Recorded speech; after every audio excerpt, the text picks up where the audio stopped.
Selamat berjumpa dalam pembelajaran seni tari kelas 7 bab 5. Perkenalkan terlebih dahulu, nama saya Kuntari Ningsih.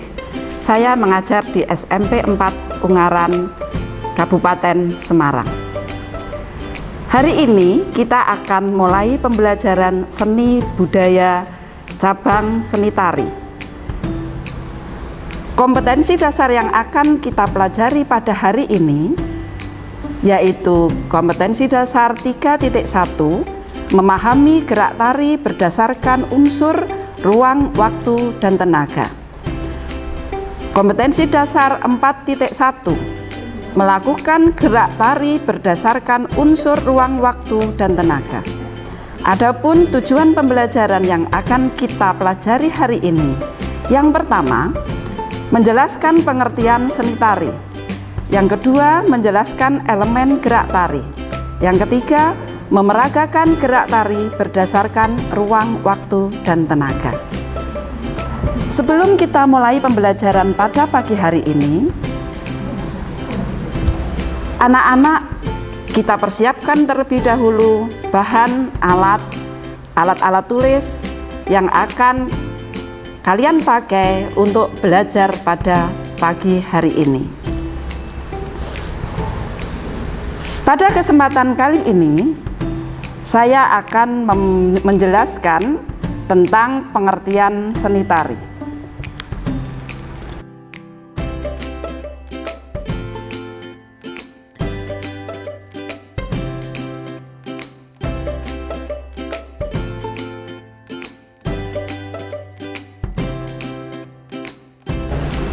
Nah anak-anak, setelah kalian mempelajari penjelasan tentang seni tari maupun unsur atau elemen gerak tari, marilah kita bersama-sama untuk melihat contoh-contoh dari gerak tari berdasarkan ruang, waktu, dan tenaga. Anak, inilah contoh gerak wantah atau gerak sehari-hari yang kemudian menjadi gerak tari atau gerak yang sudah diperindah dan diperhalus. Contohnya, kalau kita menoleh dalam gerak wantah, itu seperti ini. Dijadikan gerak tari menjadi indah, namanya pacak gulu di dalam gerak tari Jawa.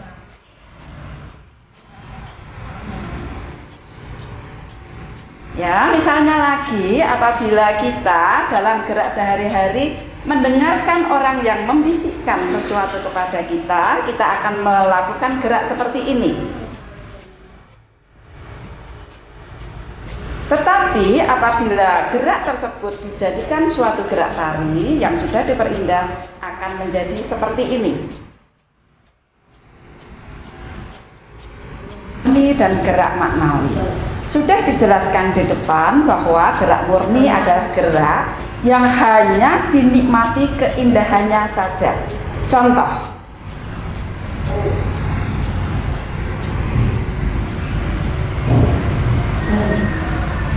sedangkan gerak maknawi adalah gerak yang mengandung arti.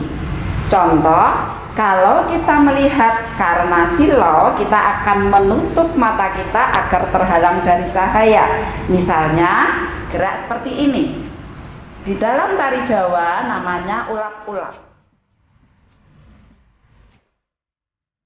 Sekarang kita masuk dalam pembahasan utama, yaitu gerak berdasarkan ruang, waktu, dan tenaga.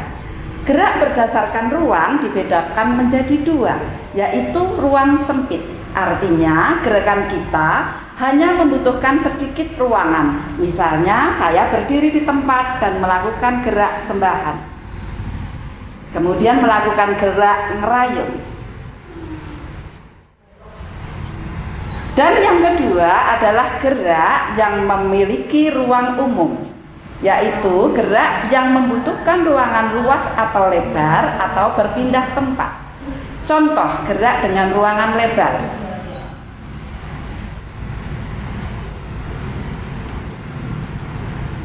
Gerak berpindah tempat.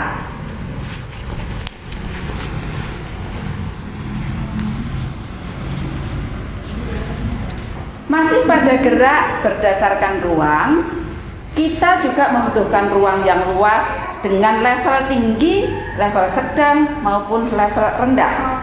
Contoh gerak level tinggi apabila kita berjinjit dengan tangan ke atas.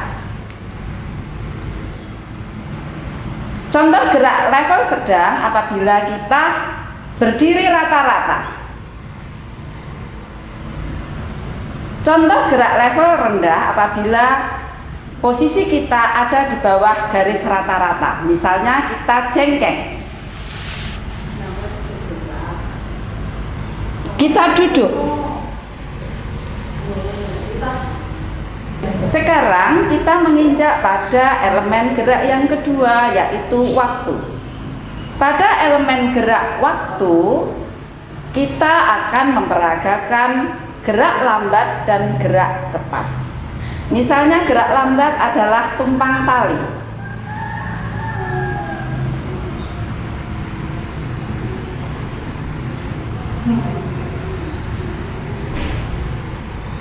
Nah, sekarang contoh gerak cepatnya, misalnya dalam tari saman, kita akan melihat gerakan yang cepat seperti ini.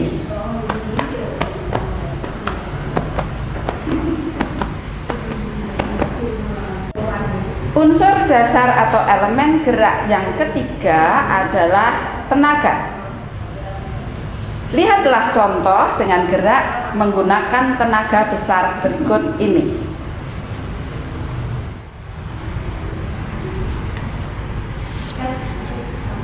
Contoh gerak yang menggunakan tenaga kecil atau sedikit, contohnya.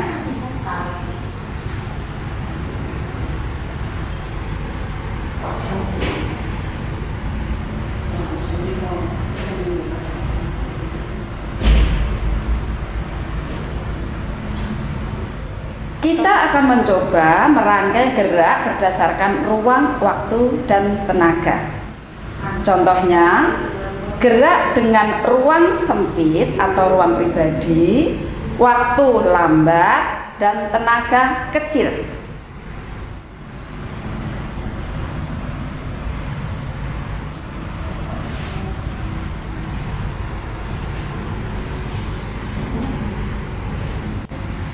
Contoh gabungan gerak dengan ruang lebar atau luas, waktu cepat, dan tenaga besar.